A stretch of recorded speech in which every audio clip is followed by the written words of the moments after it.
sabab ay soo qaban qaabiyeen beel kamida beelaha dega gobolka Shabeellaha Hoose gaar ahaan deegaanka Laanta Buure isla markaana lagu caleema saarayay nabadoon Axmed Maxamed Suweer Axmed Gaabo ayaa waxa lagu qabtay magaalada Muqdisho xafladda caleema saarka nabadoonka ayaa waxa ka qayb galay odayaal aqoon-yahano haween waxgarad dhalinyaro iyo marti sharaf kale ugu horreyn ayaa waxa goobta ka hadlay odayaasha dhalinyarada iyo nabadoonadii goobta ku sugnaa haddii aan nahay beesha Dabruube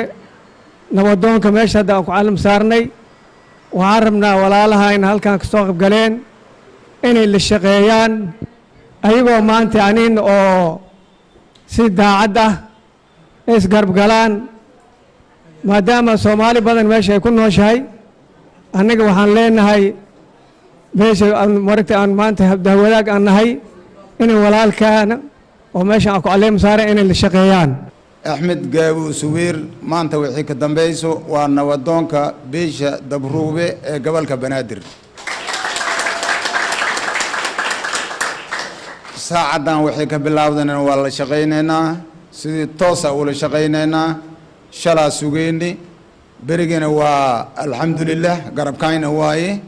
الاسكما سمين قفكي كوري هلقو حماية مهين waxay ahayd qofkii ka horeeyay ayaa qaban waayay hawsha marka asaga inuu qabto ayaa loo doortay marka dada waxa u arka xumaan ma aha annagu waxbaan xalinay dhib jira ayaa la xaliyay marka saas daraadeed waxaa beesho aan ka codsanaynaa inay la shaqeeyaan garab ayuu u baahan yahay laakiin haddaa qof kaligiis meel aad ku deeshid wax ma keenayo laakiin dhalinyarada odayaasha ka horeeyeen odayaasha kale oo walaaleena ah adeeradeena ah aabbayaalkeena waxaan ka codsanayaa inay la shaqeeyaan labadoonkeenna cusub waxaan leenahay xaqiiqda gudta wala idin bixiyay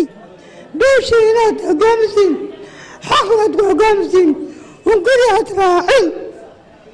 haddaad unguri raacdeen بعد كده وايد بدلنا بيشام وضغالين ليه كان اسكلين اسقط مجالين ugu dambeyn waxa munaasabada soo xiray nabadoon Axmed Maxamed Suweer Axmed Gaabo wax waliba waxaan ku dadaalaynaa insha Allah in sidii loo doortay ay u dhacaan